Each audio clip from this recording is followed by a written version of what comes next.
Hey guys, Bad Vision here. I got the engine mounted and it's in place. Everything is ready to go. I have to go pick up a cab for a pickup, 1987 I think, Toyota pickup. The guy I talked to is going to hook me up with the cab.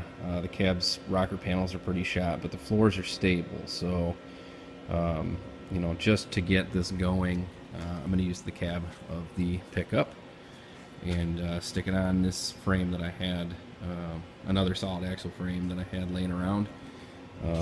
This one is an 84, I believe. A little bit of different setup on this. I got a 5-inch soft ride lift on this.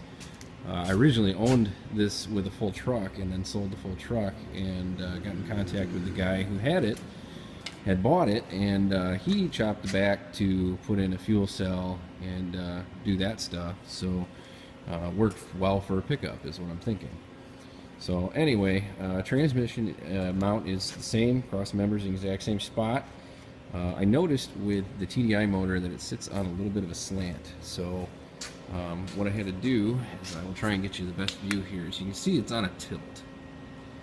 Now, the motor automatically wanted to tip towards the turbo side, which caused a few issues with trying to get it mounted. My front diff output here was trying to hit the cross member, so it would cause the whole thing to tweak.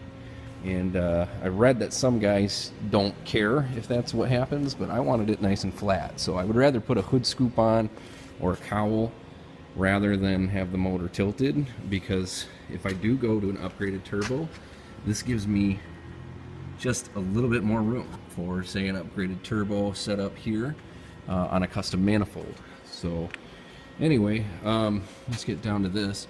So what I did was I took some square box tubing and I welded it into the frame on both sides. And then what I did was I went to the parts store and tried to find cheap engine mounts or tranny mounts, something to isolate the vibration, and I found these. They're a simple 2-hole setup. Those are not the bolts I'm going to be using, those are just temporary. But there's the number, 2672. They were like 11 bucks. They had them in the store, so I'm assuming they're for something that's pretty standard. So 2672 to remember that number if I ever have to replace them. I'm going to do a stamp here, a 2672. Just stamp it in there so I know what the motor mount numbers are, so I can cross-reference. Anyway, so once I had those set, I set them a good distance away from the frame and made it even. And then what I did was ran a nice thick piece across on the bottom here, and I will be able to just bolt that on. Ran these angles up, and what I did on this was, this is the factory mount. I'm gonna get shorter bolts on here and not use these spacers, but I didn't have time to get bolts, so this is what I did. So with the shorter bolts, and you just run the plate flat so it comes out, and then I just cut the tubes to match that angle. Easy peasy. I mean, I'm gonna probably get fancy later on and put a triangle brace plate here with TRD, TDI, or something, you know, just class it up a little. As you can see, there's a ton of room up front yet for radiator and all that, so I will get the fitment and everything. If I have to modify, then I have to modify, but as of right now, I think it's going to work just fine. A little bit of back gusseting just to give it a little more strength. Now this was laid flat, so what I did was I tilted this back a hair to accommodate for the distance that I needed. And I'm thinking, if you're going to do this TDI swap on another vehicle, that you could, instead of welding in like I did, you could probably make a horseshoe bracket that you bolted through. But hey, if you're going to do this, you might as well just weld it in. Just measure the distance between, cut, make everything nice and clean. And yeah, so got rid of the factory Toyota engine mount there.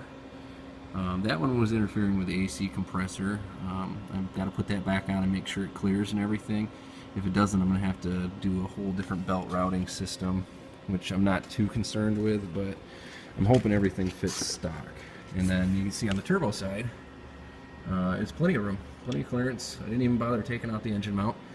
I figured if I needed to run like a GM alternator or a Toyota alternator or something, I could build a face-off bracket here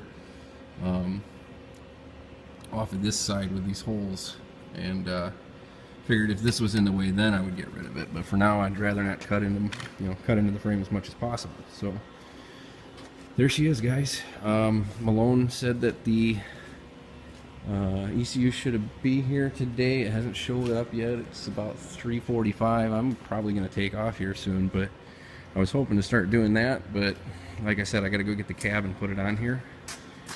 And yeah, I'm hoping by next weekend to be running and driving. So stay tuned. I will keep up with updates and talk to you guys soon. Like and subscribe to stay updated, guys.